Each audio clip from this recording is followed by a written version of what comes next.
Assalamualaikum warahmatullahi wabarakatuh. Sahabat semua, video kali ini aku nak kongsikan satu video daripada Ustaz Indonesia yang bernama Abi Maulana Sharifuddin.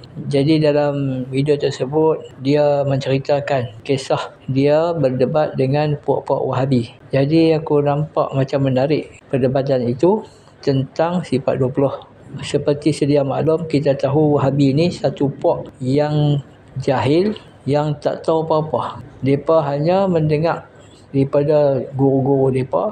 Contohnya sifat 20 ni, bila tok-tok guru mereka kata sifat 20 ni bid'ah, tak ada pada zaman Nabi. Jadi mereka pun pegang benda tu dan percaya bulat-bulat. Sedangkan banyak perkara-perkara yang mereka buat yang mana tidak ada pada zaman Nabi, dan Nabi pun tak buat, sahabat pun tak buat, mereka buat. Mereka tak sedar itu pun bid'ah. Jadi mereka ni hanya membid'ahkan orang dan merasa diri mereka lah yang paling sunnah. Jadi aku rasa video ni menarik, so jom kita tengok sama-sama.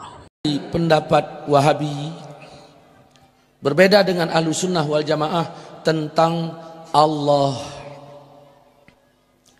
Saya pernah berdialog begini, Mas, saya Ustaz, kalian kenapa beda sama kami? Oh, kami langsung pada Quran dan hadis, Ustaz. Begitukah? Iya. Di mana bedanya kalian sama kami? Ya banyak bedanya. Kalian tauhidnya Asy'ariyah, pakai sifat 20.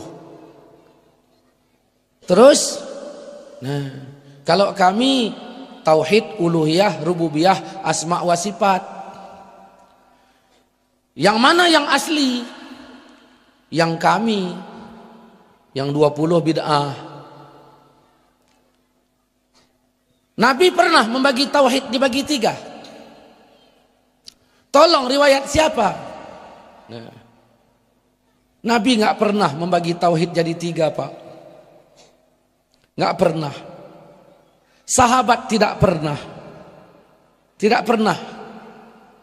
Maka pembagian ini di abad ke-7 dilakukan oleh Ibnu Taimiyah. Jadi tidak benar itu. Nah, mereka mengatakan Allah itu duduk di arasy. Saya pernah bertanya, Allah di mana? Di arasy. Dari mana kau tahu?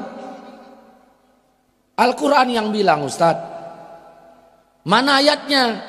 Ustaz buka surat Thaha ayat 5. Ar-Rahman alal arsy istawa. Ar-Rahman Tuhan yang Maha Pemurah. Alal arsy, di atas aras duduk dia. Ini Allah yang bilang. Ustaz percaya nggak dengan ayat? Ya percaya. Ya kita wajib percaya, Ustaz. Betul, saya percaya kali dengan ayat. Cuman yang saya nggak percaya otakmu itu. Nah, begini Ustaz, ya kalau Allah udah bilang dirinya duduk di sana, ya sudah kita wajib mengiktikadkan seperti itu. Kenapa begitu? Karena ini ayat, Ustaz. Siapa yang menolak ayat kafir. Kalau begitu kita wajib menerima ayat. Benar. Bagaimana kalau ku jawab Tuhan di Palestina? Loh, apa ada ayatnya? Kau baca surat Safat 99. Allah mengatakan di situ dalam ayat itu, inni zahibun ila rabbi sayahdin. Allah menceritakan perkataan Ibrahim yang dibenarkan Allah. Aku berangkat menjumpai Tuhanku. Berdasarkan ayat itu kemana Ibrahim pergi? Ke Palestina. Berarti ayat ini menunjukkan Tuhan di Palestina. Berarti, nah ini juga ayat. Jadi kalau ditanya orang Allah di mana? Di aras dan di Palestina. Aduh, nggak boleh pakai aduh-aduh, Mas. Begini Ustaz. Begini gimana? Pernah seorang wanita ditanya Nabi. Terus? Kata Nabi, aina Allah? Di mana Allah? Terus wanita itu menjawab, fis sama, di langit. Terus Nabi berkata, aku siapa? Engkau Rasulullah. Terus kata Nabi, merdekakan dia karena dia sudah menjadi mukmin. Berarti Nabi mengesahkan i'tikad Allah di langit. Begitukah? Iya. Ya sudah, berarti berdasarkan hadis ini tadi Allah di mana? Di langit. Sekarang saya nanya, Allah di aras apa di langit? Nah, di aras apa di langit? Ya sama saja, beda. Langit di bawah aras, aras di atas langit. Aras ada 1, langit ada 7. Pokoknya nggak boleh pakai pokok. Saya udah jerah, diajak teman ke tandem. Ustadz, ayo ke kampungku yuk ke tandem. Mau ngapain?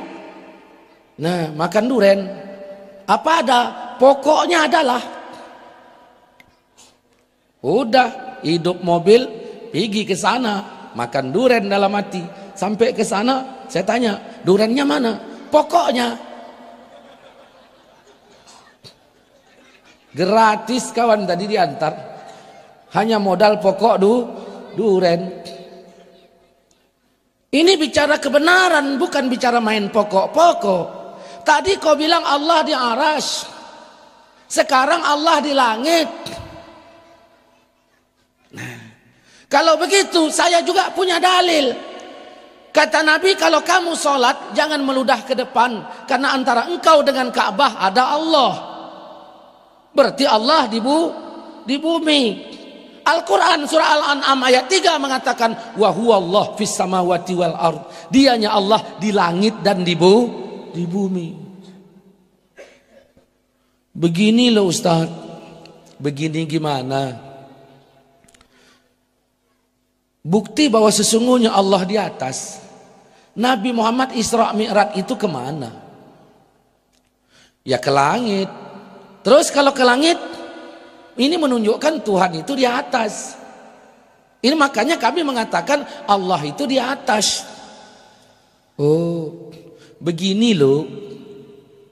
Nah, kami punya bukti juga bahwa Allah di Bukit Tursina. Karena dalam Quran, Nabi Musa ketika menjumpai Tuhan di Bukit Tursina, dan ini diabadikan juga dalam Quran. Begini loh Ustaz, yang mengatakan Allah itu di langit, itu ulama-ulama Mekah loh. Hubungannya sama cerita kita ini apa? Loh, cobalah Ustaz mikir sedikit. Oh ya, maksud Anda ulama Mekah mengatakan Allah di langit. Oh ya. Terus maksudnya apa ini? Kalaulah mereka salah, kalaulah Wahabi salah, cobalah Ustaz pikir, kenapa Allah biarkan mereka menguasai Masjidil Haram? Ini menunjukkan mereka benar. Maka tauhidnya pun yang mengatakan Allah duduk di aras pun betul. Karena tak mungkin orang yang salah menguasai Masjidil Haram. Oh. Coba kau pun mikir juga ya. Aku aja. Kalaulah Yahudi salah, kenapa Allah biarkan menguasai Masjidil Aqsa? Karena ini juga negeri Isra Mi'raj. Berarti Yahudi benar. Saudara-saudaraku, begitulah kalau memahami ayat enggak benar. Akan terjadi penempatan Tuhan lebih 30. Makanya Al-Quran tidak mengizinkan kita mencomot ayat-ayat itu sebagai dalil untuk menempatkan Tuhan di sana sini. Al-Quran tutup dalam surat Baqarah ayat 186. Idza sa'alaka ibadi anni fa inni qarib. Apabila hambaku bertanya tentang aku, apabila hambaku bertanya tentang aku, katakan aku dekat. Ujibu da'watad da'i iza da'an. Ku terima doanya kalau dia doa. Yang penting konsisten, konsekuen. Maka tidak ada lagi Allah di Gua Sur, tidak ada lagi di Bukit Tursina, tidak ada lagi di Palestina, tidak lagi di sana sini. Makanya Ahlus Sunnah wal Jamaah mengatakan Allah sudah ada sebelum adanya tempat, dan keberadaan Allah sama seperti dahulu. Kana Allah wala makan. Saudara-saudaraku seiman, seakidah yang dirahmati Allah Subhanahu wa taala. Maka dari sini saya mengatakan Wahabi ya tidak mengikuti literatur ayat. Nah, ini beda kita dengan Wahabi. Jadi Wahabi mengharamkan maulid, kita katakan tidak. Ya, Wahabi mengharamkan Sayyidina, kita bedah secara ilmiah juga keliru. Nah, banyak perbedaan kita dengan Wahabi.